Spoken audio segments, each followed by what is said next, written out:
นอนฮนมาถึงเท้าลูกหืนตื่นปกกันละกลุ่มพามือวันอันจันเปิ้นเย้าเสียงเก้าย้ำลึกปางตึกแต่คนคิดกนนอนหนกตกตื่นด้วยหงอบจุ้มข่าวผู้ใดหอกแต่ปกมาค่ะออ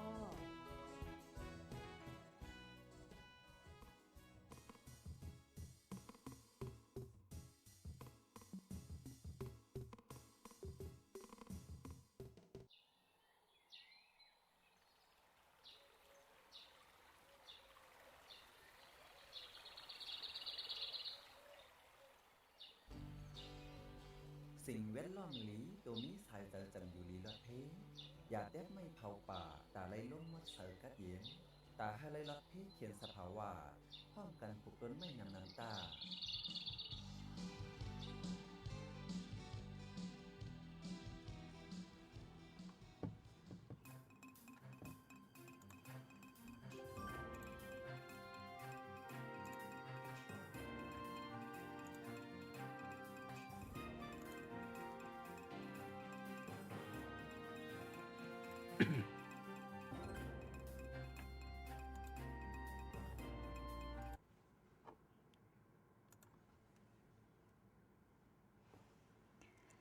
เมื่อซุงค่ะเมื่อซุงถึงพี่น้องเฮาค่ะตั้งซิงกูก็กูกุ้น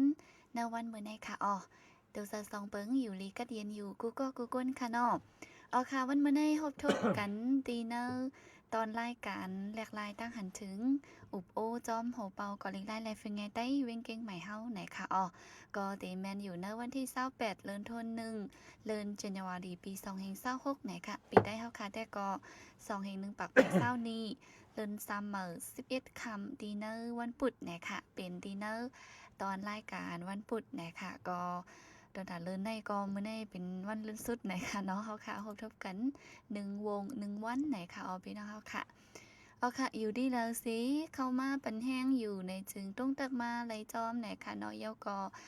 ฝากจะไล่จอยแช่ปันป้าไหนค่ะปุณตาพี่น้องเฮาค่ะมังซื้อก็เต็มไปหันแม่นค่ะเนาะซื้อมาเจ้าก็จอยแช่ปันก็ตีไล่หันกันกว่าน้ำในนั่นค่ะเมื่อในก็ตีมาอุบกลุ่มกันหลายรองอยู่ก้วยกาหัวข้อมันได้เฮาค่ะแสไว้ว่าปังเลือกตั้งไหนค่ะย้อนเปือว่าตาดีไลฟ์ในมันก็ไล่ใส่หัวข้อค่ะเนาะก้วยกาหัวข้อใส่ไว้ว่าในซีต้าเนี่ยก็ติอุบหลายมิ้วอยู่เหมือนกันในค่ะเนาะอยู่พี่น้องเฮาค่ะว่าไปใจอันมันไปใจหัวข้อมันในอย่าพี่ว่านันสิกัมไหนค่ะเนาะก็มีจึงหืออันดีใครมาหลากหลายจอมเฮาค่ะอันดีใครตองใครถามอันดีใครปันตั้งหันถึงจังไหนค่ะเนาะก็ฮับตอนอยู่กูก็กูกุ้นค่ะชอมยิดดัง TikTok เกาหลีFacebook YouTube จิมจังไหนค่ะหลายดีหลายตั้งตักหลายมากเหมือนกันไหนค่ะอีเงินหอมก็เปิดตัวไว้จอมอยู่ไหนค่ะวันนั้นตีออนพี่น้องเฮาค่ะกว่าตุ้งตักจอมโหปะเฮาค่ะตีเนอร์ตอนรายการเฮาค่ะวันมื้อในเสียก่อนไหนค่ะเหมือนซุงค่ะเหมือนสุขะค่ะมื้อในก็ขอบถึงมาวันพุธแทงวงนึงเหี่ยวค่ะเนาะก็โหเหลือนปีนึงในเข้ามา28วันเนาะกำออดคุยก็บ่ได้เสียงเดือนเนาะก็น่าจะ12เดือนได้เดือนวันตั้งสุดได้แต่เสียก็กึดจัง11เดือนไว้เนาะปีนี่ก็กำเหลียวเนาะก็บ่ซื่อนั่นได้เฮาค่ามาโหวตด้วยในชีวิตสายใจของเฮามันข่มใจว่ายาวก็คือเนาะก้อยก็อันเฮาเฮ็ดถึงตีความถึงตีไรนั่นการซื่อสัตย์ซื่อคือเฮานั่นเนาะเฮาสิบ่ว่าแทง10ปี50ปีปากปีมาแน่เฮาสิกึดหรือว่าไต้อันว่านั่นสิกึดหรือว่าในโลกได้เพราะเฮาแบบแป้งเปิ้ป้าฮักสากันกว่าอำว่าพวกกลุ่มมึงหากินกลุ่มมึงวิใครเวกส่วนที่กล้วยคุกจะได้การวานการเมืองการเชื้อชาติของเขาเนี่ยก็ที่เฮ็ดให้หายกว่าความเขาหายกว่าลิเขาหายกว่าแล้วก็ฟิงเขาก็ที่หายกว่าเพราะฟิงเขาหายกว่าในชื่อคือเขาก็ที่หายกว่าก็เพราะฉะนั้นแหละอันนั้นก็ค่อยฝากกันฝ่ายนึงก็อันหิวก็หิวอันเฮ็ดก็เฮ็ดน่ะเนาะเหมือนจะเข้ากว่ากาดนั่นน่ะพอที่เอาหิวอันเดียวไว้ก็ได้อันป้าก็ป้านแหวกก็แหวกกันหามก็หามันหิวก็หิวป้าเนี่ยเฮ็ดอันเดียวก็เฮ็ดอันแล้วก็มันเปลี่ยนอะไรป้ากันพิงดิกลายความรัดเขาอันใส่กูว่าในเฮาจุเลย คัดใจมันอย่าไปให้มันหงมันหายไปให้มันตกลิ้นกว่านั่นเนาะเหมือนจังดีเข้าความเฮาในก่อนเปิดเฮาก็ในปกป้องพ้องงำของเฮาห้องกล้วยมาข้าวตั้งเป็น7-8 ปากปีตั้งแต่ปานหอกค่ำมันเฮาก็อยู่ใต้มาในไรภัยใหญ่เลยเฮาเป็นเฮาได้เจอความเขาจะเจอดิเขาในเฮ็ดน่ะในได้เฮ็ดให้ลิเขาความเฮาตัวคงตัวหายก็ว่าหารากของเฮาซับถอยความของเฮาหายกว่าได้เฮาเลยเอาของเปิ้นมาเจอมาต่างมาเตียนจังได๋ก็เลยว่าเป็นอันป่นมาก็เพื่อเฮากว่าก็เฮาปาโคเฮากว่าอะไรกูอันนั่นน่ะเนาะมันจะเฮามาเมืองไทยเนี่ยเฮาก็ได้เป้าตึกดินตึกให้ล็อกหน้าของเฮามาซ้อมแล้วก็ได้เปียดก็ได้หยังซั่นนั้นมันก็เป็นจังได๋หรือเขาความเฮาก็มันก็เป็นจังได๋เฮาว่าอยู่มาอยู่เมืองไทยในพอเฮาเชื่อเฮาลาดเนี่ยก็เฮาก็มันก็บ่หึงมาเนี่ยเฮาลาดเนี่ยลูกเขาก็เต็มได้ยินหลานเฮาก็เต็มได้ยินแล้วเขาก็เต็มฮู้ว่าความอันใจอยู่ในปานปู่ปานหมอนปานปัวปานแมวจังนั้นน่ะจังว่าครูวันได้ความเฮาก็หายกว่าหรือนั่นก็กาเฮาก็กลุ่มมาคนเขาเยากันเถียงกันนี่กันจี้กันดิกใต้ก็นำหน้าดุดตัดออกแปดเอา5ตัวก็พ่อโย3ตัวก็พ่อโยนี่ก็ความเฮาก็บ่ทันได้เอาสังมาลาดต่อกันที่เขาก็สิเอาสังมาเตรียมต่อกันนั่นน่ะปานใหม่ก็จะได้ยกมูลกว่าซ้อมอันเก่าเนี่ยก็จะได้แบบแป้งป้ารักษาจะว่าเขาขี่รอดที่เครื่องบินเนี่ยก็ขี่ในก็มันก็ไล่นั่นน่ะเนาะกราบเสร็จแล้วบนขี่เครื่องบินบนขี่รถขี่ก้านเนี่ยเฮาแต่ขี่รอดไว้ฟิงเฮาได้ขี่รอดขี่ม้านั่นก็แก่น่ะจนเฮามันไล่กว่าหรือเขาเจอมา18ตัวไว้รู้เพราะมันมีเพียง30 ตัวเหมือนเปื้อนก็มันก็ลาดไหลเตรียมไหลนำไหลจีนั่นน่ะเขาซ้ำว่าฟิงเขาหักเจ็ดถูๆไม่หินอ่อนเฮาไว้ก้วยไม่หินอ่อนเฮาก็ดื้อสุดมากก็เฮ็ดเอาหมอนโหไว้นั่นไม่หินอ่อนเฮามันจะเสียงเขียวมันจะอยู่ไว้จางขายกินไรก็เพราะฉะนั้นแหละเฮาจะได้แบบแป้งป้าอันเก่าได้แล้วก็จะได้ยกมูลกว่าซ้อมเฮากูบอกเขาเตรียมลีกเขากว่าโรงเรียนเนี่ยเขาเตรียมเองเนี่ยเตรียมใส่เปลี่ยนดินลำนะอ๋อค่ะอย่างบนว่าอย่างว่าใครลืมเลยดินโป่งเอียงเป็นปุ้นเปลี่ยนปุ้นน่ะเขาเตรียมใส่นั่นล่ะปั๊บนี่ก็เขามีไว้มาจังว่าเจในเพิ่นเฮ็ดออกมาเมืองเขามีเจเขาเอกว่าหรือเจสานั่นน่ะเนาะเจเตรียมลีกจังได๋เขามีเขาเลยเตรียมมีรูปไว้บ่รูปเขาบอกว่าลืมว่ามันต้องบ่ลืมว่าโลกก็ลืมว่าจ้องอะไรมันก็ละเฮ็ดนั่นก็บ่ว่าที่เตรียมมันมีเจมันมีหนำมีเหลืองเหมือนจังเลยดูเมื่อเร็วก็เหมือนกันเพิ่นเตรียมเจแล้วเนี่ยเพิ่นเตรียมเจเพิ่นเตรียมในออนไลน์ในเพจในไลน์ในเก็บไว้เท่านั้นตัวปากปีเฮงปีก็ยังมีอยู่นั่นน่ะก็บ่ใช่ได้การนั้นขึ้นอย่างนั้นเฮาก็สิได้ลำซ้อมดึบซ้อมเฮ็ดซ้อมยืงซ้อมเนาะหมอนำหมอคัดใจกว่าซ้อมนั่นน่ะมันจะว่าของเขาได้มีกันได้ที่นี่ได้เขากินข้าวกับถุนเรากินข้าวกับถุนเราที่นี่ได้ตั้งกินของใต้ตั้งกินของใต้เนี่ยอันนี้เขาที่นี่มันก็เป็นความไรนั่นน่ะแต่ใต้ถุนเราลงให้นั่นนี่เพิ่นก็กินกินปลาเพิ่นเรากินหลีกินหวานว่ากินมื้อนึงตากข้าวมื้อนึงกลางเป็นหมื่นเป็นแสนเพิ่นมาแจกกันจังได๋จะอยู่เขาก็กินคนไรอยู่ก็กับวานปานเมืองว่าอันบางอันถูกหลายๆเปิ้นใช้เครื่องจักรหมดอ่ะเขาจำเป็นใช้โคกตำหูนี่น่ะเมื่อเร็วเข้าปุกเลยนะเมืองไทยหั่นเนาะเพิ่นเอาจักรมาอีกเราก็ล่ะเขาตึกตำก็มันดีว่ามันหวานว่าอันนั้นเป็นแท่งเรื่องนึงกว่าการนั้นคิดกลับมันก็เป็นอันนึงการอันแบบแป้งป้าห้อยตีนห้อยมือเฮานั่นก็อันนึงเหมือนจังกวักเขียวอันนึงเหมือนจังมอลีนเฮาเมืองกึ่งหวานดินมอลีนเฮาเฮ็ดมา10กว่ามันก็เป็นอันนี้ตั้งน้ำหนักนี่ตั้งเล็กตั้งใหญ่มันนี่ตั้งตื่นตั้งลึกมันให้มันก็เหมือนกันหวานเฮานึงก็เปิ้นเฮ็ดปากเฮ็ดเขียงเฮ็ดหมื่นเฮ็ดแสนก็เหมือนกันหมดใส่เดียวกันมีหูมีงองที่ยิบก็เหมือนกันอัน ตั้งเหลียวกันซื้อกันเป้งกันนั่นน่ะเพราะเฮาเฮ็ดมันเอามือเฮ็ดเนี่ยมันก็เพียงเป้งกันหมอดินเฮาหวานดินเฮา10 บาทหรือ10 บาทนี่ก็ตัวเต้มันง่ายกันค่อยมันก็ไปเพียงกันกูอันนั้นน่ะก็เพราะฉะนั้นแหละอันเฮาแลกลายแลกปิ่นยกมือน่ะจังได๋เฮาแต่ว่าเฮาฮักชาติฮักคือเฮาน่ะแผวฮักอันได้ผีไม่ลายมือเฮาอันเร็วได้ก้าวหน้าคืบหน้าแลกปิ่นได้เฮาก็เต็มกว่าถึงตั้งนายพวกนั้นอ๋อค่ะ อันนี้ลำลองเต้หนังว่าค่ะเนาะย้อนเปือว่ากับปานดอเหลียวมันเรียกไล่ไว้หนาค่ะเนาะมือป่นมาได้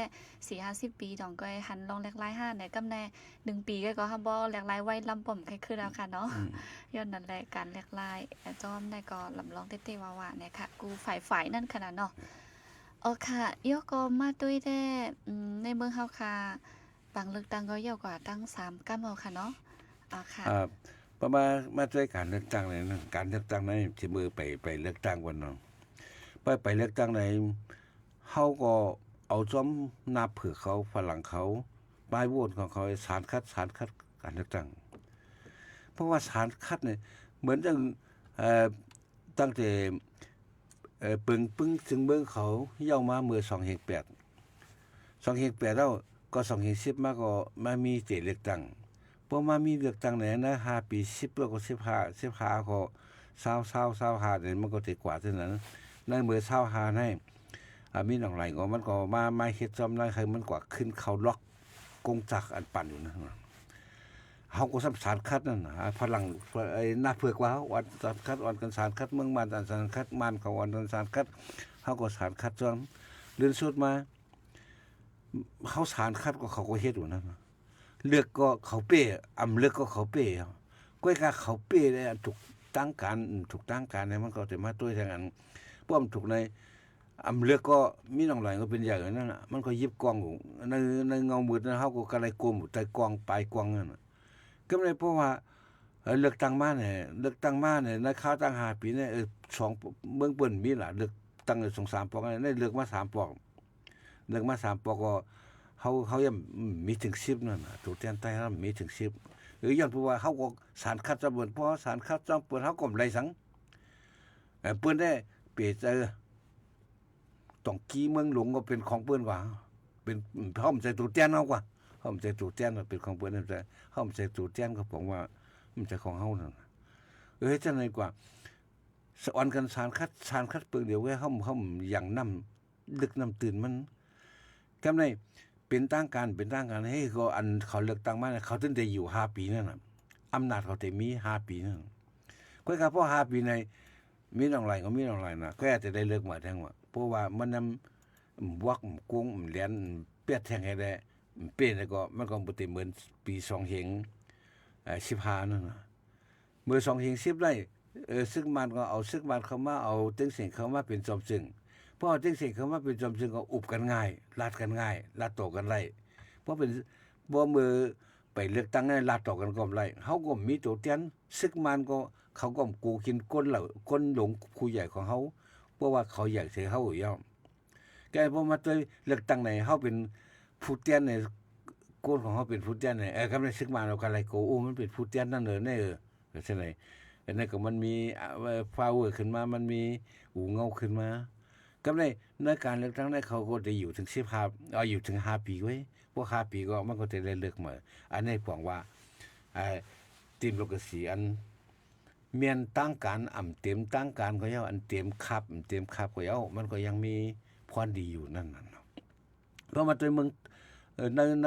พองยามได้เนี่ยเมืองไทยก็จะเลือกตั้งแค่เข้ามาแตกด้วยกันทั้งเมืองไทยเนี่ยเขาเลือกตั้งได้เขาได้ก็การเลือกได้เขาก็เพราะว่าซึ้งเพราะเอาสายตาตั้งนอกให้ตัวแหละดอกมันก็อันนึงก็เป็นตั้งอันหิมอำนาจกันหิมอำนาจกันไว้อันการฮักเสื้อฮักชาติได้มันมีอยู่ก็อันเฮ็ดได้มันผันนั่นน่ะมันนั่นน่ะเหมือนซึ่งพอมาแตกกันตั้งเบิ่งเฮาได้มันเป็นการฮักชาติอันขันนำหันตัวไหลเพราะเมืองไทยเนี่ยย้อนเพราะว่ามันขึ้นอย่างอะไรมันเต็มบ่ได้ขนาดนำหันตัวลาดเอาเฮ็ดเอากำได้กำพองบ่มีอุ๋งเงาบ่มีจันขุนบ่มีจันตาขุนเอาเนี่ยก็ มันก็เอาอำนาจมันให้เป้กินเปิ้นจังว่าฉะนั้นมันโกกินเปิ้นว่าสร้างกินเปิ้นว่ามาถือเปิ้นว่าฉะนั้นมันก็มีดังนั้นน่ะก็เพราะฉะนั้นเมืองไทยได้เข้าหิมกันบ่มาตัวเนี่ยมันเหมือนกันเหมือนดังว่าหิมอำนาจกันก้อยมันจะว่าหิมกันมาซอยตาปกป้องวันเมืองซื่อสัตย์เหมือนจึงตั้งเฮาวันเนาะทางเมืองเขาได้มันก็ยังดีอะไรถึงว่าเป็นการฮักซื้อฮักซาได้เปิดได้มาปกป้องวันเมืองเมื่อตาได้ยกมูลวันเมืองขึ้นอย่างเหมือนสูงคือหึงปึ้งสันเมืองไทยได้ก็ใจอยู่ฉะนั้นก็ใจอยู่ก้อยการมันเป็นพอเฮามาด้วยฝั่งทางเนี่ยมันเตรียมโทนนั่นน่ะมันเหมือนซึ่งไม่หิมอำนาจกันนะฮะมักมีดีเป็นปุนตาคือเก่าเบิ่นดาชื่อเก่าจังได๋เงินเขาใช้ในหลวงบองถึงในปีนี้ก็ประมาณให้เป็น3ชุด3ชุด3.3 ล้าน3ล้าน3แสนล้าน3ล้าน3แสนล้านในเอามาใช้1 ปีได้ก็เพราะว่าอันเกี่ยวกับรองการปกป้องวันเบิ่งว่าเส้นตาสายตั้งภัยยุทธภัยยาว่าภัยป้ายปัญญาว่ากูเทคโนโลยีว่ากูลองฉะนั้นอันจะเอาเงินฉะนั้นมาใช้เนี่ยเป็นจะได้เป็นขวัญเป็นภาษีของคนเมืองให้ได้ฝ่ายนึงก็ได้ฉะนั้นก็มันก็จะมีตาผมว่าทั้งเงินตากล้าขายนอกเมืองไหวอย่างเช่นนั้นมันแทงหลายอันหลายอย่างกำในเมืองเขาได้ฉะนั้นมันไปมีนั่นกำในอันภาษีอันขวัญอันไล่อยู่ฉะนั้นมันเป็นเข้าอันในมือเผยในมือมันก็ไผเก็บกอดเมืองเขาเนี่ยมันตึกเข้าอันในมือขุนก็นั่นว่าขุนว่านั้นมันก็ตาชุ่มมันเนี่ยตาหมู่มันเนี่ยอย่างบอกกันนั้นก็ใครมาถึงคนเมืองได้มาถึงไรนั่นน่ะเมืองไทยเนี่ยเฮาว่าฉะนั้นมันก็มาถึงคนเมืองไรมาถึงคนเมืองไรก็ยังมีถึงได้เสียงอะไรก็เมื่อเร็วได้เพราะเผยติดตามตัวซ้ำเมืองไทยเนี่ยเกี่ยวกับรองประกันสังคมเนี่ยมันก็มีปัญหาได้เต้ๆนั่นน่ะในปัญหาสังคมของคนไทยเนี่ยมันเป็นประกันเฮาจะเรียกว่าคือประกันให้ประกันนั้นเป็นเงินชีวิตของเฮาแหละเฮาได้ใช้ไว้นั่นน่ะบ่เดือนเฮาเหตุการณ์อะไรเดือนก็อยู่ที่เงินเดือนเฮาก็เลยใช้ไว้ขอไม่ต่อถึงอายุ60พออายุ60แล้วพวกเขาปลดกันทำเหตุการณ์นั่นแหละอันฉะนั้นมันก็จะมาเป็นเงินรายของเฮาง่ายรายเงินเดือนของเฮาเป็นเงินบำเหน็จบำนาญนั่นเป็นสินของเฮาเพราะว่าซึ่งก็เพราะแทงอันซ้ำมือยุ่มดีกินหวานฉะนั้นมันก็จะเป็นการรักษาเข้าโรงยาเนี่ยเลือดดาตัวเนี่ยอย่างเช่นมันเป็นนี่เป็นเงินประกันชีวิตของเขาเนี่ยตาคนเหตุการณ์กับในคนเหตุการณ์นั้นในจ่ายปานุกูก้อนนั่นน่ะอยู่ที่ว่าเงินเดือนสูงก็เต็มก็คือใน7 ปาก50ได้8 ปาก50ได้ต่อถึงฉะนั้นก็ต่อถึงมาก้นใต้เขาก็มีทั้งนำอันถือวัดว่าคนกึกเมืองไทยนั่นแหละใช้ประกันสังคมอยู่นั่นเนาะอันฉะนั้นก็มันได้รักษาตัวยาตัวเงินอันนั้นขึ้นมาจ่ายมันขยดขยาแล้วก็พอเฒ่าเก็บมาพออายุ60ขึ้นกว่าเนี่ยพวกมันได้เหตุการณ์เฮ็ดงานอะไรเงินฉะนั้นจะมาทดแทนจ่ายบันขึ้นแล้วฉะนั้นอันนี้เป็นเงินอันนั้นก็ได้แต่เหลียวได้เงินอันนั้นแต่เหลียวมีอยู่2ล้านปลาย2ล้านปลายแล้วก็ก้นอันเข้าป่าเลยจ่ายกูเรือนมีอยู่24ล้านสามีก้นอันได้ก้นเหตุการณ์อะไรใส่เงินกูเรือนเนี่ยมีอยู่24ล้านแล้วก็เงินเขาก็มีอยู่2ล้านปลาย2ล้านปลายได้ก็แต่เดี๋ยวมันมีปัญหาที่ว่าอันชุมอันผู้เหตุการณ์มันนั่นในชุมมันผู้เหตุการณ์มันเอากว่าใช้จ่ายถูกต้องเอากว่าเฮ็ดปฏิทินเนี่ยบ่เยี่ยมบ้านว่าก็เฮ็ดหมกเฮ็ดซื้อเฮ็ดอีหยังแจกมันกันแล้วก็เอากว่าตัดชุดมันกันในคนเหตุการณ์เนี่ยชุดเป็นชุดสูตรนั่นแหละเขาตัดจะได้มันกันว่าเป็นหลาย10ล้านนั่นน่ะเนาะก็บ่ใช่นั่นแหละคนเมื่อเดี๋ยวมือเรื่องมันแตกออกมาเรื่องเหมือนตั้งได้เปิ้นผู้ซ้อมนั่นน่ะเพราะว่าน้องไอ้เนาะผู้เข้าเลือกตั้งในผู้เตียนกำในปาร์ตี้ของประชาชนนั่นแหละเลย คดกุ้ยออกมาเนาะเกี่ยวกับรองงานเงินจะได้อันซึมสายเงินเฮ็ดซึมใจจะได้ก็มันก็เด้งก็แตกออกมาพอเรื่องแตกออกมาก็เป็นเรื่องใหญ่ครับน่ะเป็นเรื่องใหญ่ครับในมันก็มีปัญข่าวก็พอฮู้มาเนี่ยข่าวก็กัดสมตีสื่อได้ก็เข้าว่าออกมาแต้มออกมาตรวจถึงมื้อแล้วก็เป็นสุดเป็นความกันเท่านั้นมันสิเฮ็ดกันกว่าจะได้เงินเป็น2ล้านไปทำไดพอมาตัวอันเอาเข้ากว่าตัวกว่าเรียบเขียนตีนอกเมืองเกี่ยวกับลองเหตุการณ์เฮ็ดงานประกันสังคมอาจจะได้เขาก็เรียบเฮ็ดได้กว่าในใช้ในเครื่องบินตัวชั้นสูงสุดกาใหญ่สุดกว่าโรงแรมกินอันดีสุดนอนโรงแรมมันชั้นใหญ่สุดแต่จังได๋มันกว่าปึงเป็นเงินของประกันสังคมในที่ว่านั่นน่ะเหมือนมันย้อนเพราะว่ามันจะเงินเขาตั้งไงได้ก็ได้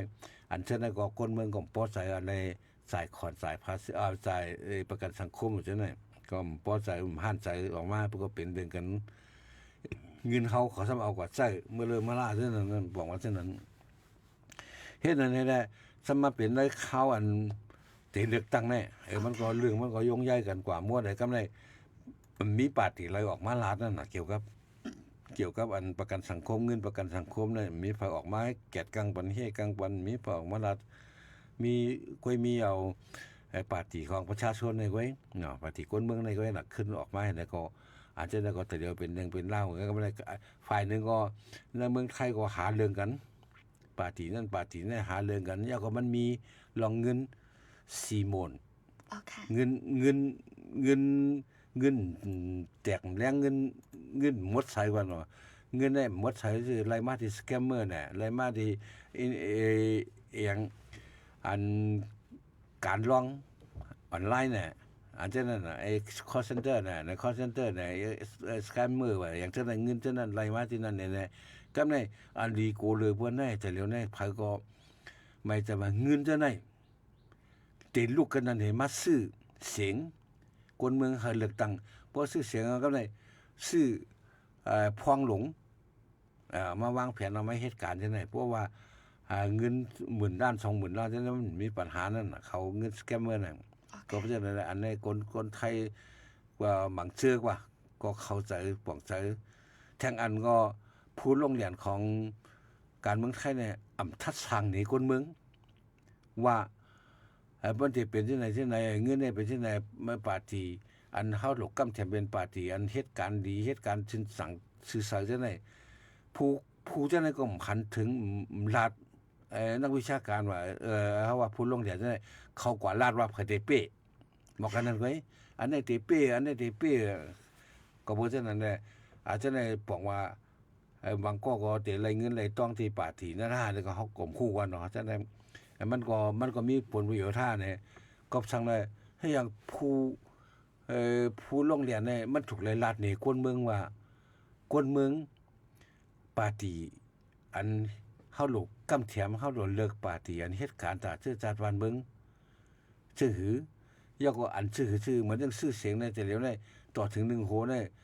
ข่าวมันก่อนออกข่าวมันออกว่า1โหได้ซื้อกัน7เหง5ปากบาท7,500 บาทต่อ1เสียงนะซื้อให้บนใส่บนเสียงก็นั่นก็ว่าจังนั้นแหละเงินได้เพราะว่ามันมาที่สแกมเมอร์ว่าเงินที่อัน call center ว่าอย่างกลางปังร้องคาสิโ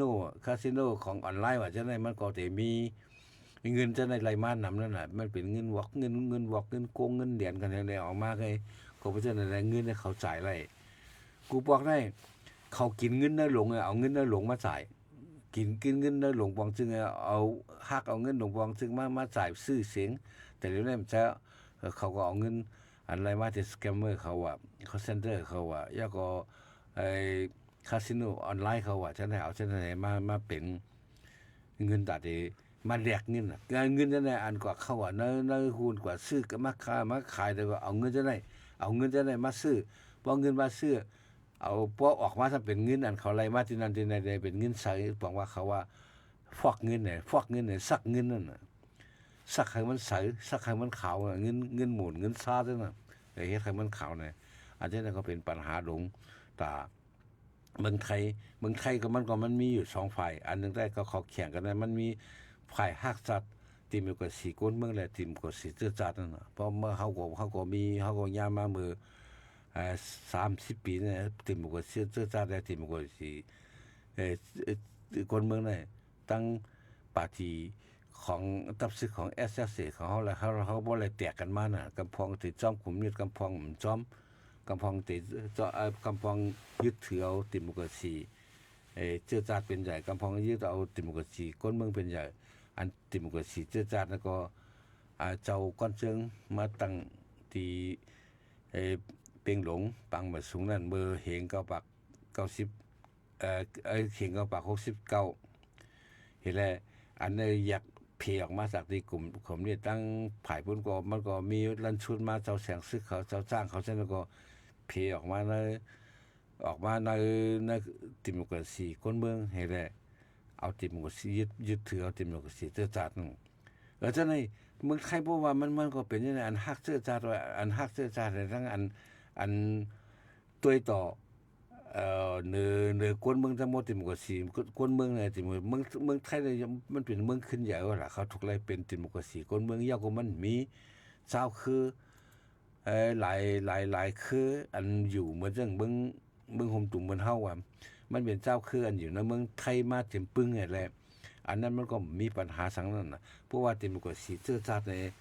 เหมือนจังเมืองห่มตุ่มเมืองมานะเฮาก็จะไล่เลือกกันน่ะเพราะว่ามีติมกสีกวนเมืองไหนตัดชื่อคือเขารู้เนี่ยเขาทำมีส่วนในมันได้ก็เพราะนั้นนะติมก็สีเจื้อจัดเนี่ยมันติไรตัดชื่อคือเขาก็ติไรลองส่วนไรซ้อมนั่นน่ะตัดชื่อคือเหมือนจังวันเจื้อจัดจึงได้แน่วันรอดแล้วก้อนของเมืองมันนั่นเป็นเป็นติมกสีของเมืองมันแล้วก็ติมกสีของเจื้อจัดเนี่ยมันก็ติไรมันมีวันเจื้อจัดของใต้เขาทำยุดปันในวันที่7 เฟบรุรีเพราะฉะนั้นมันบอกว่าติมกสีของเชื้อชาติเฮาไหลนั่นน่ะมันเป็นติมกสีกวนเมืองสึกๆไว้ก็เมืองไทยก็ตึกเปลี่ยนเช่นนั้นอยู่ติมกสีเชื้อชาติได้ติมกสีกวนเมืองเนี่ยมันก็ตึกคัดกันไว้อยู่กว่าก็ก็อันนึงติมกสีเชื้อชาติในซ้ำอันตั้งในมือป่นมา50 ปีในติมกสีเชื้อชาติมันแห้งนั่นน่ะว่าสิเบิ่งว่าสิซึกลมฟ้าปอก2ซึกลงภาพปอก2เนี่ยมันก็มันมามีเจอเฮาเฮียงเจอคัดขานเจอชื่อจาดเนี่ยจังว่ามาเกิดดอกติมกว่าสีเจื้อจาดในทุกยอดกันมาที่ติมกว่าสีเจื้อจาดก็ในพวกเมืองขึ้นใหญ่มากเนี่ยมันก็มาเรียกลายเป็นเปิดตาลูเลตัวถึงคนเมืองกูก็ให้มันเพ่งเป้งกันเนี่ยเป็นมาติมดูสีคนเมืองเมืองอันขึ้นใหญ่เหมือนจังคอมมิวนิสต์เนี่ยคอมมิวนิสต์ก็มันก็เป็นเพราะฝ่ายหนึ่งก็ว่าด้วยเนี่ยมันตากคนเมืองทั้งหมดน่ะเพราะว่าเป็นเหมือนเมืองผมเรียกว่าเป็นติมกสีเนี่ยมันเป็นติมกสีคนเมืองไงมันเป็นส่วนในคนเมืองกูก็เพ่งเป็นกันส่วนในเจ้าจัดมีมึงเข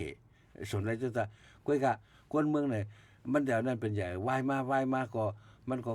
อ่อนมาเมืองเขก็ปกป้องโดยเหมือนเรื่องในทุ่งในปอดพื้นเตียนคืออะไรขึ้นนั่นอยู่มันก็ปล่อยมีรองถางหางพวกป๋องพองงำหางเผาของมันเหมือนเรื่องแขวงทุ่งเกียงหุงนะมันก็เอากวนอันอยู่ในเกียงหุงขึ้นพวกป๋องพองงำในเกียงหุงก็ขึ้นต่อลงปองซึ่งหลงคือคนหมิงฉะนั้นมันเปลี่ยนจังได๋ก็ในการเลือกตั้งในเฮามาแตกกันทั้งเมืองมาในทั้งเมืองไทยในมันเปิดเมืองไทยเนี่ยบอกว่ามันใครไรอำนาจตาทูเจ้าเก่าเข้ามาพวกป๋องพองงำก็เพราะว่าพวกเขามาเพราะมีอำนาจในเปิ้นเฮ็ดสังไรนะอันใครมีอำนาจใหญ่อำนาจสูงก็ตั้งเมืองมานอันเลือกตั้งในทำใจจังนั้นใครมีอำนาจในผู้ปกครองวันเมืองเปลี่ยนเป็นนี่ถึงการฮักซื่อจัดชื่อคือวันเมืองติหันแจ้งดีเสียอันเมืองไทยเมืองไทยในหันตาตูเก่านำเสียของเมืองมานเป็นที่ไหนไว้นะพวกเขามาถ่อมได้นะเหมือนเรื่องบ้านนั่นละภายนึงก็เมื่อเขามันเมืองเขาเนี่ยมันมีผู้ลงเรียนมาทัศสังเนปันมันมีพลังหน้าผึกเลยมาอ่อนโหนน้ำนายติมโลกสิว่า NGO ว่าฉะนั้นมันใช้มันแม่นมันถูกมันเอาสารคัดได้อย่างไรมันตึกอยู่ใต้ NGO ฉะนั้นส่วนตัวแม่ยาเก่าผ่ายก็ยาเก่าหรือว่ายาเก่านั่นน่ะอยากให้ยุ่งตาเสียนั่นน่ะยอมรับอัน อันฝ่ายนึงเฮ็ดน่ะดีก็ตึ้นยอมรับมันเป็นจังได๋กว่าก็มึงใครทำจะมึงใครทำคำไรปึงเปิ้นนักวิชาผู้ลงแดดจังได๋คำซ้ำทัดสร้างในคนเมืองเพราะว่าอันเฮ็ดซึ่งหลายหลีตาได้เมื่อปกปวงวันเมืองเฮาน่ะเตเป็นปาร์ตี้แล้วได้เขาก็ว่าว่าแต่เป็นลายจึงหือแต่เลยเป็นโกนจึงหือเขาคำซับแรงในคำชี้แจงนี่น่ะที่จริงผู้ลงเรียนในรัฐนี่อันไหนเขาสามารถรัฐนี่ต้องปาร์ตี้อันไหนเตเป้ปาร์ตี้อันไหนเตเป้ปาร์ตี้อันไหนไรก้นนำปาร์ตี้นี่มันมีก้นเก่าก้นเก๋ปาร์ตี้นี่มีเงินปาร์ตี้อันนี้มันแต่ฉะนั้นมันผิดกันตั้งการนั้นฮักซื่อจัดเขาการนั้นตั้งใครๆวันเมืองที่นี่ผู้ลงเรียนจะได้คำมาเป็นพรดีสังตาอันนี้มันเป็นพรจ้าเว้มกายก็สิมาเป็นเฮ็ดให้เพราะว่ากวาดไล่ปาร์ตี้อันหลีมาพวกปองวันเมืองไหนวันเมืองก็สิรู้นั่นก็ให้เขาจะได้ไม่สนใจเขาคือว่าเขาจะมาลัดเลยเพิ่นอันใดพอได้เป้นะครับกูว่าในถ่อมด้วยก็มันเป็นจังนั้นเว้ยเพราะว่าผู้ลงเรียนจังได๋เขาได้ว่าปาร์ตี้อันนี้เตเป้อันนี้เตเป้เนี่ยมาเฮ็ดมาอย่างมาอย่างตักกันกูวงอ่ะโฟคนนั้นอย่ากูน่ะน่ะมันนั่นเป็นการคัดล่ามอะไรอย่างนี้นี่อันนี้อะไรมาอันนี้เตเป้อันนี้เตเป้น่ะแล้วฉะนั้นมันเป็นอันนึงก็มันบ่ออกมาได้มันบอกว่าผู้ลงเรียนจังได๋มันเป็นพรดีตาคนเมืองว่าเนาะคนเมืองได้ใครฮู้ว่าคนเมืองได้มันเต็มฮู้อะไรถึงปาร์ตี้กูโก้ไอ้ผู้เตียนกูโก้ที่ก้อนได้ดีก็ได้ดีน่ะไอ้ผู้ลงเรียนจังได๋ถูกไรทัดสร้างเด้เขามีนำกัดที่สังเขาได้ปกป้องวันเมืองไรซื่อหือเ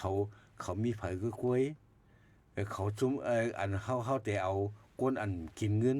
ก้นอันเหตุการณ์ตาเตื้อเต้ก้นอันจังนั้นผู้ลงเรียนเนี่ยมันถูกไรทัดสร้างมันจังไดนั่นน่ะกูว่าในพอเฮาถอมได้มันจะกว้างกว่าอันนี้เตเป้อันนี้เตเป้กูมาจังนั้นไปอ๋อค่ะอันนี้ก็เป็นเงาลายการเมืองดังเมืองไทยค่ะเนาะยาวก็อีกป้าดังเงาลายปังเลือกตังติเมืองเฮาจังไหนค่ะเหมือนว่าค่ะเนาะเงาลายการเมืองในเมืองเกาหลีเมืองหิมพร้อมเฮาเกาหลีมันก็ลำลองนั่นค่ะเนาะเพราะเป็นเมืองอยู่หิมกินจำกันเนี่ยก็หลีฮัดจามันก็ตุ้มย้อนถึงกันค่ะเนาะแทงลองนึงเหมือนจังตั้งเมืองไทยเนี่ยก็แห่งการอันนี้มาเหตุการณ์นั่นมันก็นำค่ะเนาะเดี๋ยวก็เนอเข้าคิวในอันฝ่ายดังเมืองไทยก็วายแหมีปัญหาอันดีพิษหม้อกัน5ซึ่งในก็มีลองกดท่าแห่งการจังได้เต้ๆว่าๆค่ะเนาะอันจังได้รู้หันถึงจึงหือพองถูกลีอยู่เศร้าจึงหือพองให้ไหนมันก็มี2รองนั่นน่ะรองนึงก็อันเอากฎหมายเอากฎหมายเอาความเปียงสังเอาความแค้นในอันนึงเอาความเมตตาเอาความอีดูเอาความตัวถึงผู้โกนจังได๋แหละทั้งวันเมืองเฮียงไหนเพราะมาได้ไหนเหมือนจังอันมีปัญหามานั้นเขมรกัมพูชามีปัญหากัมพูชาก็มีปัญหาเกี่ยวกับลองสแกมเมอร์ยังก็ call center ก็คาสิโนออนไลน์จังได๋เฮ็ดแล้วแล้วก็ผิดกันใน TikTok กันนั่นน่ะเรียนดินก่อนเนาะที่เรียนดินอะไรผิดก็ไม่อันสแกมเมอร์จังได๋ก็กำนำจังได๋ผู้อันหาเงินนอกกฎหมายจังได๋ก็มีอยู่ที่เมืองกัมพูชาตั้งนำกัมพูชาก็เอาจังได๋ก็ไล่ที่เงินสแกมเมอร์จังได๋เนาะไล่ขอดเนี่ยไล่หยังไล่ตั้งซอยแถมเนี่ยจังได๋อันนั้นก็เป็นเงินกำเขาแหละกำได้เมื่อไทยตั้งเขมรมีปัญหาตั้งแต่จอมพองหลงอุงอิงเพทานทองก็ได้เอาเพทองทานก็ได้เขามามีปัญหากันอันที่ว่าอันคืออันที่ว่าใครไรสังลาได้เฮ็ดปัญญาจังนั้นจังได๋จังนั้นเอาเรื่องมันแตกขึ้นมาก็เขามีปัญหากันเพราะมีปัญหากันก็ตั้งไทยก็จอมพองหลงอันนั้นก็ถูกปลดเพราะถูกปลดเนี่ยก็มืออนุทินขึ้นมาเป็นจอมพองหลวงก็ได้มันก็มีอันตึกอันหยังมาอันที่เอาก็ได้เอาก็ซึกจังได๋มาเป็นน้ำตอนพรดีเขานั่นน่ะแหน่เอามาอ้างเอามายกย่อก็ได้จำพงว่าหากินเนื้อตับซึก แต่ก็ได้ถ้าซึกว่าจะไหนมาไหนก็ได้คอมเมนต์ว่าพิดกันว่าในคอมเมนต์ก็เอากวนเขาออกบอกมือขึ้นหมดกัมพูชาก็ตอกกวนเหตุการณ์เขาอันเขาห้าไปมือเปิดมา10 ปีจะไหนเหมือนนึงกัมพูชาว่าลาวเมืองมานจะไหนเวียดนามจะได้มาเหตุการณ์ในเมืองไทยก็ได้เพราะว่ากัมพูชาเนี่ยเอากวนของมือกว่าหมดเพราะว่ากวนของหมดกับหมดกวนเมียกันนั่นก็ได้ในเมืองมาในเมืองไทยก็ฝ่ายหนึ่งซ้ำกวนเพราะว่ากวนเหตุการณ์มีในกวนอันเหตุก่อสร้างว่าจะได้มีปัญหากันนะกวนเหตุการณ์ก่อสร้างจะได้มีกวนงานมีกวนเหตุการณ์กวนอันเจ้าสวนเจ้าเหิกจะได้อันสิทธิสิทธิยาจะได้เมียกวนเหตุการณ์สิทธิ์วันนั่นล่ะเพราะเขามีกวนจะได้ก็เจ้าเดี๋ยวมาสิทธิยาของกวยเจ้ามันเฮ็ดเพราะว่าสิทธิยาค่าเสื้อค่าแรงเนี่ยมันก็เป็นอันตรายลงนั่นน่ะเนาะเป็นเพลงเป็นไพ่ลงตาตัวเจ้าเก่าอะไรอายสิทธิ์มันอายมันกลิ่นมันพ่วงเขาคุ้นดังเขาอกเขาปากเขาซบกัดจังได๋มันก็บีบหัวใจได้อย่างเช่นนั้นมันก็เป็นมาก็เพราะฉะนั้นแหละอันนั้นก็มีปัญหากำในมือเมืองมาได้อันเข้ามามือแห่งการได้มันเป็นจุบเข้ามากำในอันเมืองใต้เฮาเนี่ยมันมีซึกกว่าตาสิเนี่ยกวนให้มันปลายเข้ามาตาสิบางพวกหญ้าคิดจุบอันเปิ้นทัดอันการที่เฮ็ดไว้จังได๋แหละไรเฮ็ดน่ะบ่ได้เฮ็ดให้มันมีก็เขาถูกเจ้าหน้าที่ยอบเจ้าหน้าที่ก็หลงยอบแว้ฮู้ว่าตาอันเขาได้โกนปอเล้งจังได๋แต่มีการมีงานเท่าเกจังได๋แต่มีการมีงานแต่มีคนเฮ็ดการเฮ็ดหัวเขาติเงียบคนจังได๋แหละเอาส่งปอกขายนะครับได้มันก็สิมามีปัญหาก็ยิงแค้นก้นเมียเขานั่นอำว่ามีแหละในอันเขาลงโกรธจริงๆไว้ก็มันก็เป็นเฮ็ดให้กวนเหตุการณ์ให้มันสบายใจอะไรเฮาทุกเช้ามาเหมือนกันเนื้อเชียงใหม่นะฮะว่าตัวอย่างมันกันเนื้อเชียงใหม่ในกัดเมืองใหม่นั่นน่ะอันคนใต้เฮาเหตุการณ์นำโดยสุดอำว่าโตคู่โตของโตของอันปันเปิ้นในซ่อมโหกาดหางกาดนากาดเนี่ยแล้วก็อันนึงก็อันเหตุการณ์ก่อสร้างอยู่ซ่อมแคมซ่อมตึกก่อสร้างไว้ยังจังได๋แหละอันอยู่ซ่อมแคมซ่อมจังได๋มือถูกเจ้าหน้าที่ปฏิตำรวจเข้ากดเข้าค้นจังได๋ก็เขาก็ไล่หนีจังได๋เนาะก็เหมือนว่านั่นน่ะมันเข้ามามันแม่นฮอบอันเพิ่นเฮ็ดไว้เนี่ยก็มันก็ไปสร้างเฮ็ดน่ะก็ได้ไปต่อถึงบ่เปิดได้เฮ็ดแทงปอกในเกนั้นมันก็เลยอยู่ลักขินลักเฮ็ดเงินเดือนกาแฮงมันก็ได้เตรียมโทนเนาะกาแฮงมันก็ได้เตรียมโทนเปิ้นไล่300มันไล่100 200ได้ในจังได๋กวยเนาะก็ได้ทางอันก็ไผของไทยแล้วก็มือการมักมีเขาตกแต้มยิงแข่งตกแต้มทั้งนั้นมันก็ปั่นตรงกันหมดมันก็ปั่นปนกันหมดคนกัมพูชาก็ออกกว่าหมดคนลาวก็มีอยู่กำพองลาวเนี่ยมันก็เหมือนจังไตลาวเนี่ยมันก็คล้ายเหมือนจังไตเพราะเขาว่าเพราะว่าลาวเนี่ยมันก็ลัดความอีสานลัดความลาวมันก็อยู่ในเกอีสานได้ไตเนี่ยก็อยู่จอมเกียงใหม่ลัดความล้านนาแล้วก็ในล้านนาเนี่ยมันก็อะไรก็เพราะว่าเมืองมาเนี่ยมันก็แปลกทั้งอันน่ะเพราะเมืองงานเนี่ยมันก็อันเขาสังเกตฮู้ว่าคนเนี่ยอันนี้จะคนอันนี้เป็นคนอันพิษละในเขาเพราะว่าเป็นจังในล้านนาเนี่ยยังมันเหมือนกันหนูความรัดความสาเสียงรัดเสียงสามันเหมือนกันหนูเนี่ยก็เขากลมเสียงแดงฝ่ายเหมือนจัง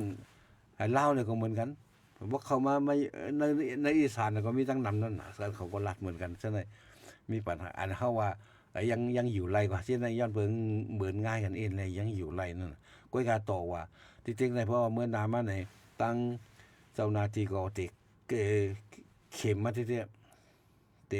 ติดข่าวแห้งมาที่นั่นพวกข่าวแห้งมาที่ในกำในการลองอันถูกกฎหมายอันแม่นกฎหมายใช่ไหมมันก็ตีหายกว่ามันมี2อันนึงได้เพราะว่ามีจังไหนวันเมืองได้เตะขึ้นคนเตะขึ้นอยู่แต่ก็เป็นปักเป็นปึงเป็นทางการได้ เตสุกสักว่าจังได๋เนี่ยยาก็เพราะว่าหลวงปองซึ่งไล่มาเพราะว่าเขาเลือกตั้งอะไรหลวงปองซึ่งอันนั้นมาเนี่ยคนกินเงินคนในลุมในทรายในลมในทรายซะเนี่ยมีคนกินเงินเตยตู้ในตู้คนอย่างนั้นอันเหตุการณ์ซื่อๆใสๆได้ก็มันก็เตแจ้งแรงมาเหมือนจังอันเตมาย้อนเหตุการณ์เป็นแห่งการว่าจังได๋มันก็ดอกไปซุปเปอร์ฮอปมันเพื่อก็จังสังมีมานั่นน่ะเอามาต้องการมาย้อนเหตุการณ์เนี่ยเพราะว่าจังได๋ก็ต้องการให้ย้อนว่าอย่างนั้นน่ะมันก็ติเป็นทางการเพราะฉะนั้นเนี่ยอันใดเพราะว่ามันถูกกฎหมายกว่ามันก็เลี้ยงๆเจียงๆเลี้ยงๆหันเจียงๆเลี้ยงๆอันเงามืดเงาเป็นเงาเหมือนจังแต่เรียกเขาว่าเท่าสีเท่าฉะนั้นมันเป็นเงาไงล่ะหันเงาๆจังนั้นก็มันเจียงเลี้ยงหันฮู้ว่าเป็นหางเต้หาง AI ก็เดี๋ยวนี้เขาก็บ่กว้างกว่าเนี่ยหางกลเต้เป็นหาง AI เต้เนี่ยมันฮู้เสียงกลเต้เสียง AI มันเหมือนจังนั้นน่ะค่ะอันนี้ก็จากพยายามเต้ค่ะเนาะเหมือนหนังฮันแมนวิดีโอ1อัน5แคป5ได้ค่ะเนาะมันเหมือนอันเต้ค่ะนะบางอันเหมือนเหลือได้มั่ว ใช่ค่ะก็นั่นแหละพี่น้องเฮาค่ะก็ด้วยข่าวด้วยเงาซึ่งได้หลุดไหลด้วยดีๆงามๆค่ะนะเหมือนดังไปเหมือนดังนะครับเขาฮู้จัก AI มันมีล่ะเนาะ AI ก็มันมีล่ะเพราะว่าถ้าหันวิดีโอนี่ก็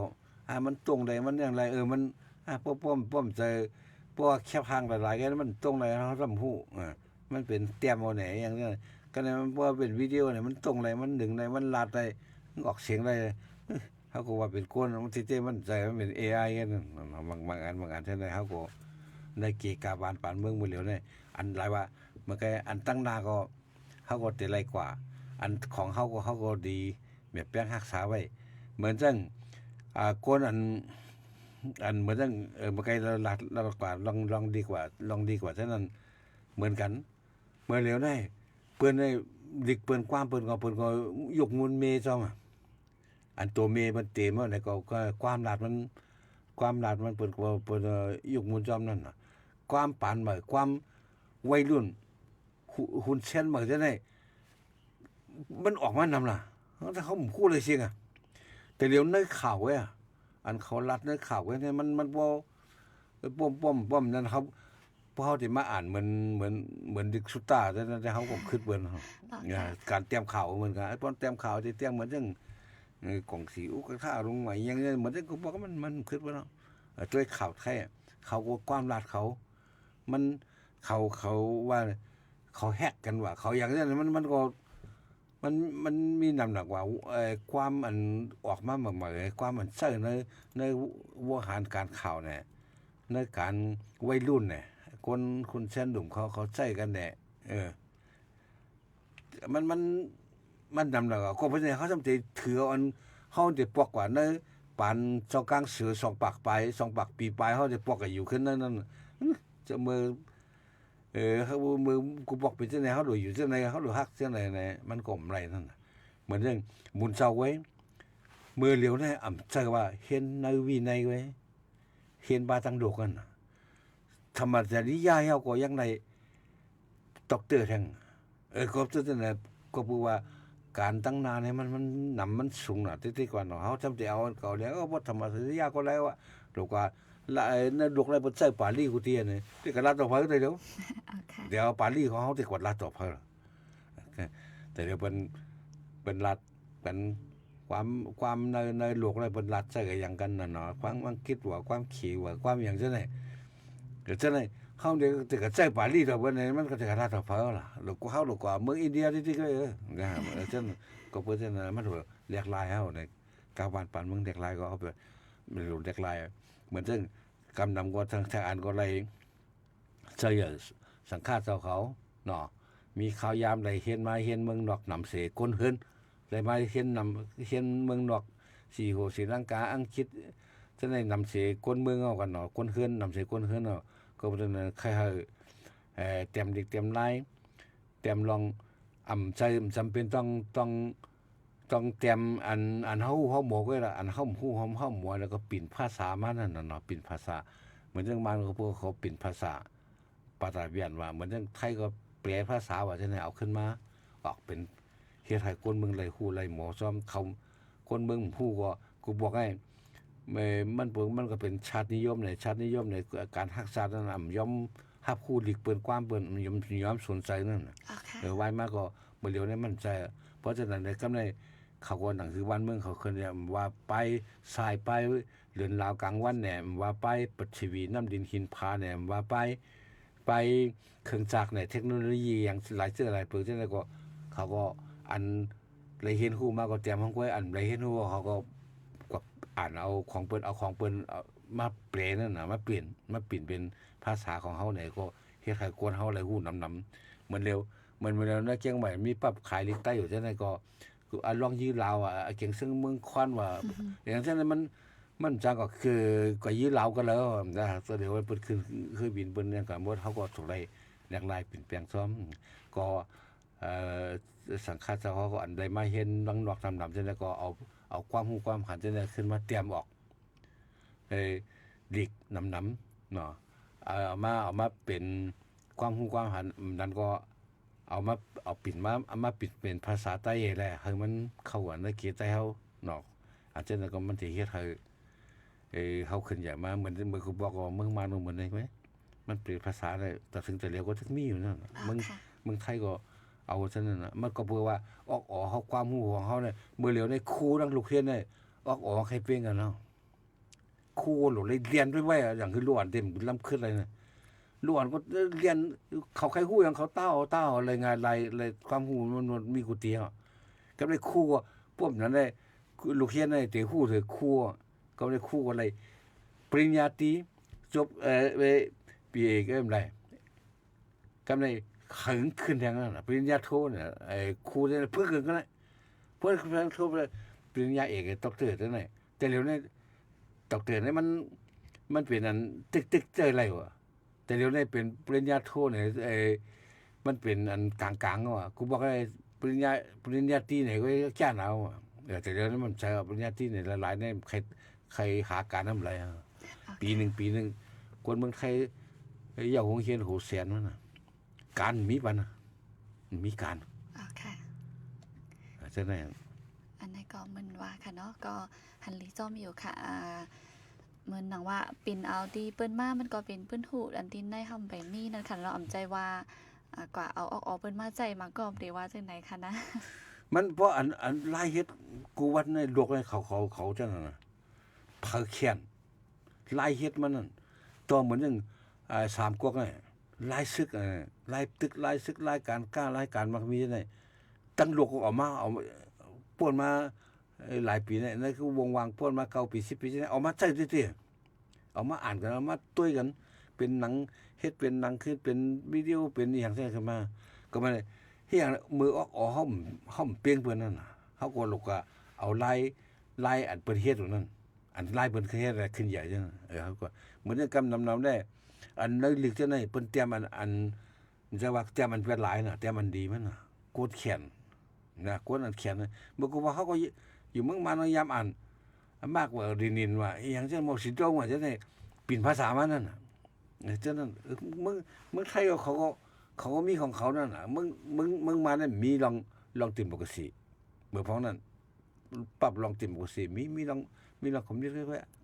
คนเหตุการณ์คนเขียนคนโหคอมมิวนิสต์จังได๋เขาเฮ็ดซื่อมาเขาปกป้องคนเมืองซื่อมาจังนั้นอาจจะได้ก็เหมือนกันการกล้าการขายกันมักมีจะคุณลองได้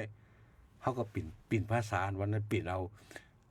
อาความรู้ของเพิ่นนั้นมาเหนบันกันนั่นน่ะเหมือนเป็นครูอันนึงน่ะจังได๋เป็นครูเป็นเขาได้เอานั้นเป็นอันน่ะเหมือนจังเครื่องเทคโนโลยีนั่นแหละเทคโนโลยีอันนึงได้เฮาหมอเฮ็ดเพิ่นเฮ็ดออกมาได้เขาจะหมอเจอนั่นน่ะเหมือนกันอย่าว่าเฮาได้เฮ็ดก็เพราะฉะนั้นแหละหลายอันเนี่ยเขาถูกเลยลืบเคยตั้นครูดังลูกเฮียนด้วยเหมือนจังหวะนั้นครูลูกเฮียนมันใครฮู้หังมันก็วักเอาอะไรมันก็หาเสื้อในคูเกิลเนี่ยใน AI เนี่ยเดี๋ยวนี้ครูมันก็บ่ลูกเฮียนฮู้สิมันก็เป็นครูก็บอกงั้นน่ะมันก็ลูกให้ครูเสียลูกเฮียนอย่างนั้นน่ะมันก็เรียนกันเรียนเคกันทั้งครูทั้งลูกเฮียนจังได๋ในก็เป็นทหารถึงไหนค่ะเนาะบ่นั้นมื้อได้ข้าวยามเฮาค่ะก็ป่นก็อีดไหนค่ะเนาะมื้อไกลหันพี่น้องเฮาค่ะตักมาอีกนึงไหนค่ะตั้ง YouTube ได้ก็ติตุ้งตักเหมือนสูงไหนค่ะเหมือนสูงตั้ง2ก้อค่ะไหน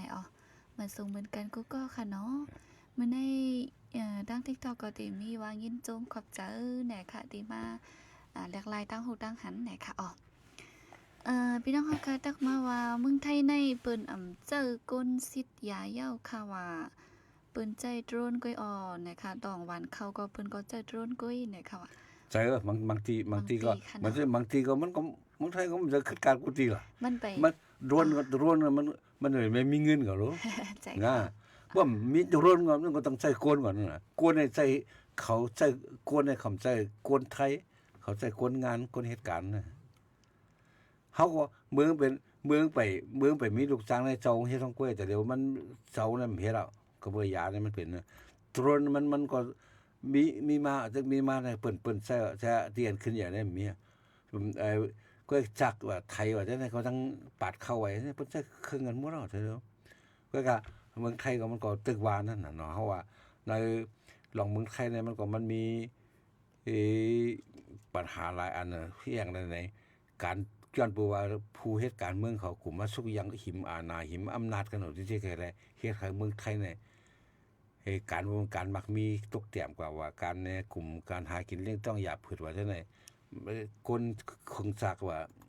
คงจักสิใหญ่ลงๆจังได๋เข้าว่าในเวียดนามเข้าว่าที่นั่นหมดแล้วล่ะในเมืองไทยเนี่ยกลุ่มมาผิดกันกลุ่มมากฎหมายเขาใช้กฎหมายปิ่นลายกฎหมายเขาก็เน่มนอนให้ยก็อันกินโตกินเตยโตเนยโตจังนั้นเสเตยโตจังนั้นกินสู้กินลาบกินจังนั้นมันถึกนำไปได้เปิ้นใครเฮ็ดก่อเขาล่ะย้อนเพราะฉะนั้นตกแต้มกันเมื่อเดี๋ยวเวียดนามก็ใครนำนาเขาก็เอาตอนนั้น4-5เมืองในเอเชียเนี่ยอันสิงคโปร์มาเลเซียนั่นแหละเมืองเรียกไว้ไหลก้อนขอมาเมือตั้งเมืองใต้เฮายังไปเปิง40เฮา48เขา50นี่ยังตกลื่นเฮากว่าเขายังขึ้นใหญ่เลยเฮาขึ้นใหญ่เลยไทยเอานะวันเมืองก็หมดเสยกฎหมายก็แคบแลบนักการเมืองว่าคนเฮ็ดการเมืองก็เปิ้นก็สื่อสารพวกเก่าคนเฮ็ดการเมืองสื่อสารก็วันเมืองก็ขึ้นใหญ่การมักมีก็ดีนะเพิ่นเอาคนฮู้คนบ่มานั่นเหมือนในเมืองไทยเขาว่ากันนั่นอันเป็นพ่องหลงนั่นแหละพอผามีสสในมือเผอเลือกได้สสในคนมันไหลมี10ก้อนแล้วก็มันก็ไหลเป็นพ่องหลงว่าเป็นพ่องหลงมันได้เป็นก็น่ะมันมีตังหู้นะมาเป็นขุนพ่องหลงมาเป็นพ่องหลงขุนหลงไผปลายปัญญาเนี่ยเป็นเรียกว่าเป็นตำรวจว่ามันใจของอันนั้นมันใจแมวใจไผมันก็เพราะว่ามันไหลโกนมาโหมจอม10ก้อนแหละสาวตั้งโควต้าของเขานั่นแหละมันก็ไหลกว่าแค่แต่เป็นเช่นนั้นใจว่าวันมันก็เจอเป็นตัวใจบาดเข้าวันนั้นเป็นใจตัวร้อนว่าแต่เขาตึกใจโกนค่ะเฮ้ยเปิ้นใจโกนให้ตึกใจควายเหรอได้เด้อนะค่ะก็ลองขึ้นอย่ามันก็ไปเพ่งกันนั่นค่ะเนาะบางทีก็เจอตึกเป็นไล่เก่าบางทีก็เรียนนาเป็นไล่ใหม่นี่นั่นค่ะเนาะก็ทุกคนเข้าล้อกันไว้อยู่นะคะยินโจมตีอันตรงตักมาไหนค่ะเนาะโอเควันนั้นวันมื้อได้เฮาค่ะติมีบอกแน่ก่อนนะคะเนาะ เฮายามเฮาค่ะก็ติมเย้าปุ่นดาวันมื้อได้นะคะซื้อตีตรงตักมาได้ก็มื้อนั้นบ่มีน้ำก้อยกะตีมาถอมยินได้ก็นำอยู่กูตีกูตั้งไหนค่ะเนาะมื้อน้ำมาค่ะมาอุบร่วมกันตรงนี้ค่ะเฮาบ่ขยินก็แข่งยินพี่น้องเฮาค่ะผมมาพองไหนค่ะเนาะเงาไลในเมืองดอกเมืองจังได๋ค่ะเนาะจังหนังอันไรฮู้ไรยินไว้เฮ็ดไหนค่ะอันในเมืองไทยก็เหมือนกันเนาะเฮาว่าอันเหตุการณ์อยู่ตรงนึงจังได๋มันมีการอันเฮาขันเนี่ยมันห่างมันตั้งหมดเนาะอันบางจอกบางเสียงบางมุมบางทีนั่นเขาพี่น้องไทยอันใดหยาบคือจังได๋ก็มันก็มีทั้งนำนั่นอันใดตึกถูกขีดเทคนิคถึงนั้นก็ทั้งมีนั่นอันใดลีเลยเป็นก็มีนั่นเขาเหมือนจังหวัดเผาได้ชื่อในก็อุบลัดนี่มาฟ้องนั่นเฮาได้แลกปิ่นกันค่ะอันนั้นก็ฝากไว้หน่อยค่ะเนาะในวงนาวงลื่นหน่อยค่ะพี่น้องค่ะค่ะวันนั้นมื้อนี้ก็มีหนังไหนไหนค่ะเนาะยินจมขอบใจอย่านำถึงพี่น้องเฮาค่ะกูก้นไหนค่ะจองโฮบ้าค่ะตึกติมีสั่งใครส่งสั่งรัดถึงพี่น้องเฮาค่ะพองมันในชีวิตคนเฮาเนี่ยมันปวดน่ะก่อนเนาะขายามมันก็ไวน่ะบ่ขายามไวก็ชีวิตเฮาก็ปวดก็เป็นแน่อันบำมันก็นั่นก็เนาะนอกเรือเสียครับแปกสมบัติเฮามาอยู่วานเพิ่นเมืองเปื้อนมาอยู่เมืองไทยเนี่ยเส้นทางก็โหเพิ่นจนต่างเฮาเนาะ โหให้แข้งหน้าเฮาไหลมาก็พิงเงดิกลายความรัดของเฮาคนดุมของเฮาเนี่ยเฮาไหลมาอยู่นะเฮาก็อันกันใส่ตื้อกว่าไปให้มันคงมันหายแบกซัมบาเฮาไหลอยู่ในเมืองไทยแหละอยู่ในเมืองไทยก็เฮาก็ใส่ไหลเมืองไทยเนี่ยมันยังมีดองส่วนดอนแล้วใส่ไหลลาดไหลอำความการในเฮาลาดเลยมังคงยามังตีคงพักเนาะฉะนั้นก็บ่ยังเตรียมดิกไตไว้อยู่นั่นน่ะเนาะติเตเนี่ยทั้งที่เขาได้เตรียมดึงมาเมืองหลวงเมืองว่าแต่ยังเตรียมดิกไตไว้เนี่ยก็เปิ้นยังปันนับหน้าถือตาปันเฮาอยู่อันนึงก็ปันให้เฮาได้ฮู้ได้หันว่าคงยาแล้วฉะนั้นก็ตั้งนำเนาะห้องอีสังเนี่ยก็เตรียมดิกไตไว้ตั้งนำเนาะก็เพราะฉะนั้นแหละอันเฮาปามันก็ถูกไหลใส่ถือดิเขาความเฮาดิเปิ้นก็ใช่กว่าเฮาก็เลยว่าห้ามใช่กว่าดิเขาความเฮาไว้ใช่เปิ้นในนั้นจะอันที่เปิ้นก็ใช่ต่อเปิ้นอันเฮาก็ใช่ต่อเฮานั่นอ๋อค่ะอันนี้ก็ฝากถึงกูก็กูก้นไหนค่ะเนาะมื้อนี้ก็ยินจมขอบใจถึงกูก็ไหนค่ะออกก้อยกาวันพุธมื้อนี้ได้รายการแห่งการยิงเต็มมีนะคะก็เปิดว่าปอตัวตั้นนะคะเนาะอยู่ยามาเดลมาพบทบกันขึ้นในวันศุกร์นะคะและรายการวันพุธเฮาค่ะก็มื้อนี้เดี๋ยวย้อนกึดตีในสิพบทบกันขึ้นแทงวงหน้านะคะพี่น้องเฮาค่ะก็หางแฮนอันดีใครหลากหลายดังฮู้ดังหันขอถามจังไหนค่ะเนาะย้อนเพื่อว่าหมางจื้อไกลหรือใดมาทุกลื่นนั่นขนาดเนาะเอาค่ะขอบใจถึงกูก็กูก้นค่ะเอาหมายสูงค่ะ